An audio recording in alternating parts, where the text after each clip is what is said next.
alliance together.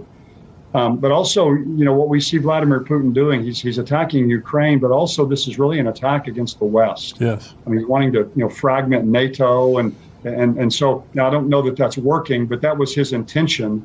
Right. And that's exactly what Gog's going to do in the end times. It's going to be an attack against Israel. I believe when Israel's under their covenant with Antichrist, it's really going to be an attack against the West as well. So a lot of the parts of this are fitting together, plus his growing alliance with Iran.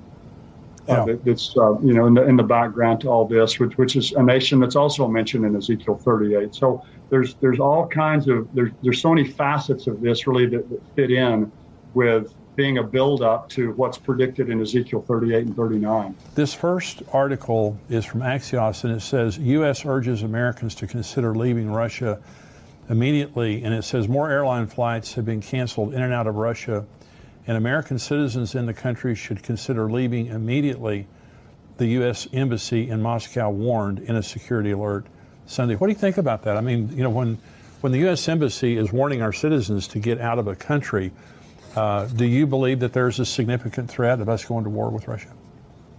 Well, I just think right now, as you just said earlier, with Putin, just his instability right now, I think there's just a fear we don't know what he's going to do. The Cold War, during the Cold War, you had Soviet Union and you had the United States.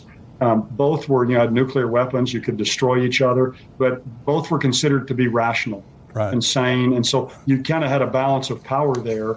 And now it's kind of that's been thrown off, because now with Putin, the way he's acting now, I think they're really wondering, what could he do? Because my sense is he's going to have to save face somehow in this. And how far will he go to do that? And how brutal is he going to get? He's not going to be humiliated or embarrassed in this, because that's the very thing that he saw happen to the Soviet Union when it was split up. Right. That's what he's trying to regain. So he will not allow himself and Russia to be humiliated. I think however far he has to go to not allow that to happen, he'll go. So I think it is wise to get our people out of Russia at this time. Jimmy has discussed Iran's nuclear power, but what about Russia's power? And this is from Hala.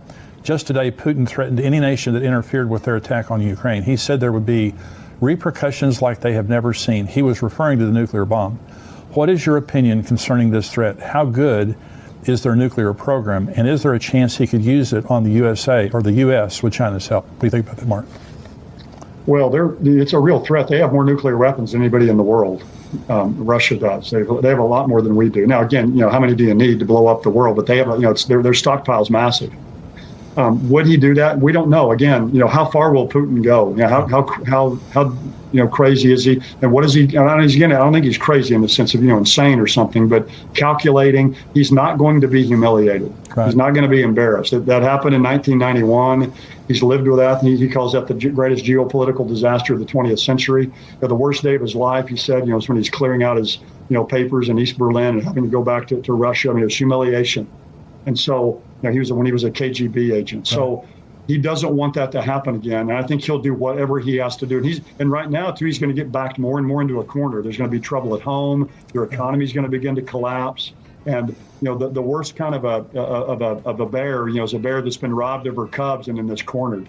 Right. And once he's cornered like this, we don't know what he will do. And I think there's a lot of people who are asking that question. So I don't know. We don't know how far he'll go. We don't know if this is a bluff that he's making, but I think in his own mind, he would be willing to do it to save face and to not have his country go down and be humiliated. I agree with that. This is from Michelle. It says, I am confused about something. I have heard about the great military might of Russia, yet he seems to be struggling. Is this because he hasn't fully lent his true military and capabilities on Ukraine? It seems to me that Israel could squish him, hands down. What do you think about that? Well, there's military operations are notoriously difficult. You've got all these long supply lines and all. If Vladimir Putin wants to go in there and take Ukraine, he can take it. If he doesn't care what he does, bomb every city, he could take it quickly. I think they're wanting to preserve infrastructure and a lot of those things. They're hoping the people there will just surrender and give up. The problem for Israel's tiny. Israel obviously has nuclear weapons and all that, but Israel is as far as Jews living in Israel, it's 6 million people. Right. Russia has 1/8 of the landmass in the world. I was reading that recently. That's fascinating. They have an eighth of the world's landmass in Russia. Israel's the size of New Jersey. Yeah. So you're talking about just an overwhelming force, really. Now, Israel would have to use, in a war with someone like Russia, Israel would have to use nuclear weapons. That's right. To come out on top. They could defeat them in that way, but but Israel, one nuclear weapon in Israel, and the country, the whole country's gone. Oh yeah, absolutely. Whereas you hit Moscow or St. Petersburg, I mean, it's a huge, massive country. This is Maggie. With Russia and China recently performing military drills together, North Korea having now missiles that can reach the U.S., and Iran in cahoots with them, could the U.S. be targeted for destruction? What do you think about that? Well, I think that's what they all want. All of them want that, and I think a lot of them, though, are watching us kind of start collapsing from within. Yeah, we're so focused on climate change that we're really sabotaging our own economy with oil and gas. And I think a lot of these countries are sitting and watching what's happening to our country and kind of allowing us to fall on our own sword. I think there's probably a lot of that. I heard someone say, and I really believe this is a very true observation, and that is we are so woke in our military. The present administration is so fixated, and that's just the truth, on making sure that the transgender is accepted into our military and all this kind of thing. And China is not woke. Russia is not woke. Iran is not woke. North Korea is not woke. They're not concerned about any of those politically correct issues. They're just building a military to destroy us. And so we are at such a disadvantage because of the weakness that we have shown the entire world. The withdrawal of Afghanistan, just on a tactical level, just showed how inept we have become. But this is something that's real troubling, is that the United States of America, we have the largest war machine in the world, but it's not the war machine that matters, it's the people behind that machine. And so, we are seeing the decline, and people ask, why isn't America in Bible prophecy? Or if we are, why are we not very pronounced? Well, obviously, we're not much of a factor at that point. Is that what you believe? That's right. Yeah, I think we're going to be weak by that point. I mean, the word's used woke. I'd say we're woke and weak. Woke and weak. We're woke and weak. And my view is that the rapture will and probably in convergence with other things that are all these other things we see happening in our culture that are weakening us. Then you add the rapture on top of that, where all the salt and light's taken out. Let's say 8% of the people in America are really believers. That's 30 million people. That's right. That are extracted. I mean, you talk about a drop on the Dow Jones the next day, and our military being everything sucked out of our country. It's we would become a third-rate nation overnight. Yeah, that's right. Hey everyone, thanks for watching our YouTube channel.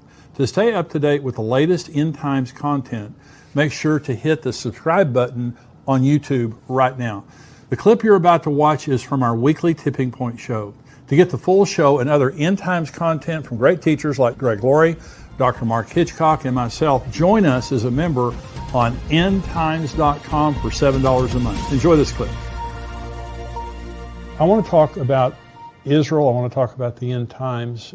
That's what we do here on endtimes.com, is just talk about a lot of current event stuff. What's happening right now in Russia and the Ukraine. Tell me, beginning with, I guess, Russia and the Ukraine, is there anything prophetic about that in your mind related to current events and what's going on? Yeah, absolutely. I mean, the majority of the rabbis understand Gog and as connected to the land of Russia. And so obviously anything that goes on in that region is super significant, right? Gog is described as someone who comes from the far north, Ezekiel 38:15. Oh. And Jewish thought the dwelling place and stronghold of the forces of evil is from the north. And so from, Jewish tradition is very clear that, it's almost unanimous that Gog is connected to Russia. And this, and so what's interesting is this, though, there is one of the greatest Jewish scholars to ever live was known as the Vilna of Gaon, and he was an Alui, he was a genius. And this is, and he's speaking prophetically, this is what he says. He says, when you see the Russian Navy pass through the Bosphorus on the way to the Mediterranean by the means of the Dardanelles. It will be time to put on Shabbat clothes, meaning the Messiah is coming soon. Oh my gosh. So, I mean, when you hear something like one of the greatest and most revered Jewish scholars that lived, hundreds and hundreds of years ago, say something like that, and you look at what's going on in world events, you're like, okay, something is going on here. Well, the Gog, it's interesting you said that. I preached a message last weekend at Fellowship Church, we go here in Grapevine, Texas, and I was talking about, is Vladimir Putin Gog? And some of my friends, like Dr. Mark Hitchcock, he says he's Gog-esque. You can't definitively say he's Gog. However, my comment during my message was, if you ask me to, if Ezekiel 38 is a now prophecy, Vladimir Putin is Gog. I mean, because Gog is a person, Magog is a land, the other places are regions. The nations of Ezekiel 38 are places where he has control, the other nations listed there. But I really appreciate you saying that in the Jewish mind, Gog is Russia, because you have a lot of Western theologians who argue with that, and they'll say Gog has nothing to do with Russia. Gog is this, whatever. But if you look at the realities of it right now,